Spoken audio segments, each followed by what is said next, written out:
Hi everyone, Lori Flasco here, and I decided that as I'm researching my book on kindness, how great it would be to do these interviews that are going to help me, but also I think to share them with you, and that you can get some great ideas, tips, and meaning from it as well. And so I was on Facebook not too long ago and read this really cool post from a really cool person I'll tell you about. And what her name, first of all, is Pat McGuire. And what Pat said is that she started a movement where she's intentionally doing considerate things for her community neighbors. And then she gave us a whole bunch of those ideas, which I'll share with you in a minute. But I picked up the phone and had to call Pat to say, can I interview you? And Pat has agreed to be with me and us today. So thank you so much, Pat. Let me tell you a little bit about her background, because it's a stacked background. So I won't go too far back, but what I will tell you right now is she's a board certified developmental and behavioral pediatrician. And what that means is she's trained to answer the hard questions of why kids do the things the way they do. So important. She has a podcast. So if you're interested in that, I will put a note of where you can find that. And the podcast is around helping challenging children. And it's on Buzzsprout and many other podcast sites, and really well received because it's downloaded in 48 countries and 419 cities. She also has an online course, which is Never Assume, No Children Before Labeling Them. And that's based on her book, Never Assume, Getting to Know Children Before Labeling Them. So she has a ton of experience. I've had a chance to talk a little bit to Pat as we begin, and I know you're going to get a lot from it. So Pat, again, welcome. And I just want to start by going back to this Facebook post that you did. And you've got all kinds of stories. Do you mind if I read a couple of these and then I'm going to get a comment? Yeah, go ahead. So Pat, first of all, she was meeting her friend and she went into the Burger King and well, it's actually drive-through because we're still doing drive-through only at Burger King.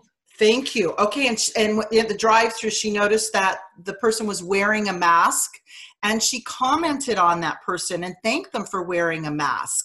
And I'll come back to the reaction in a minute.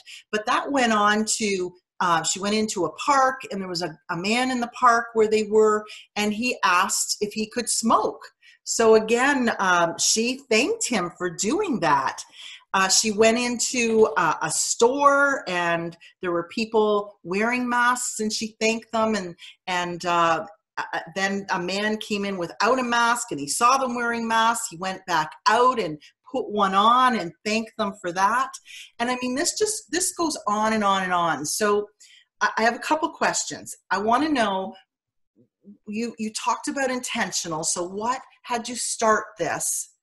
And what was the impact? Because I think that's key. You were kind, but the impact was great of just these simple acts of kindness.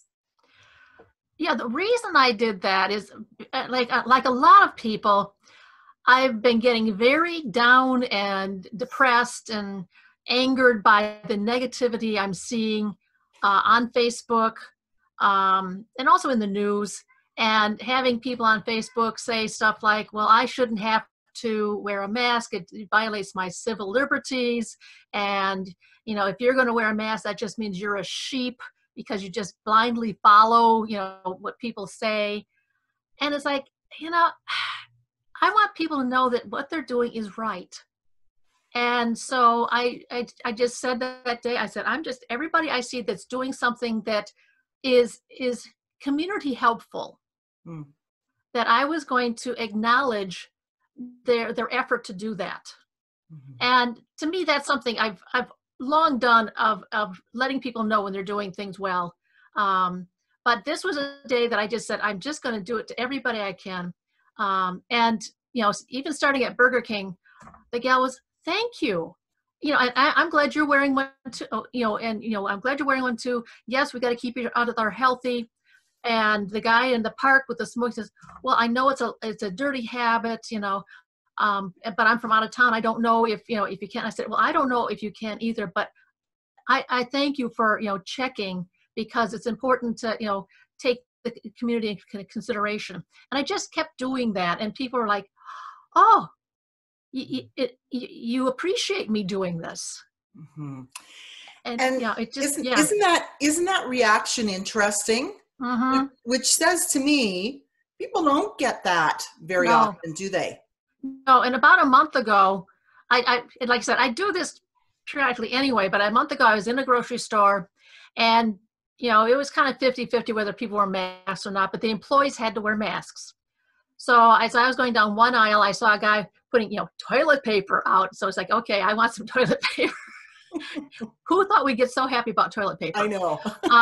But he was wearing a mask, and I said, and thank you for wearing a mask, because that helps me stay healthy. And he just looked at me and he said, oh, thank you. Do you know how many people yell at me for wearing a mask? I said, yeah, it's like, you're helping them. You're keeping them healthy. Yeah. And, we're doing my part to keep you healthy by wearing a mask.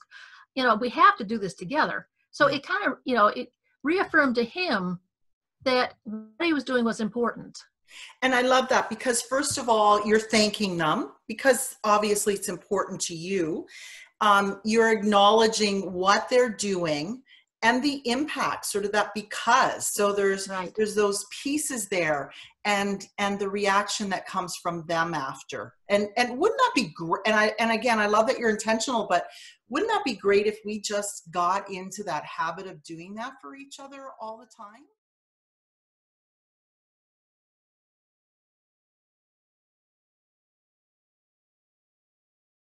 During that 30 years, I had contact. I worked with like 3,000 kids and their parents and their teachers, and the adults that were willing to do this type of interaction saw so many positive results in the kids. But I also had a number of adults, parents and teachers, both, that would say, well, I shouldn't have to tell them when they're doing it right. They should just know.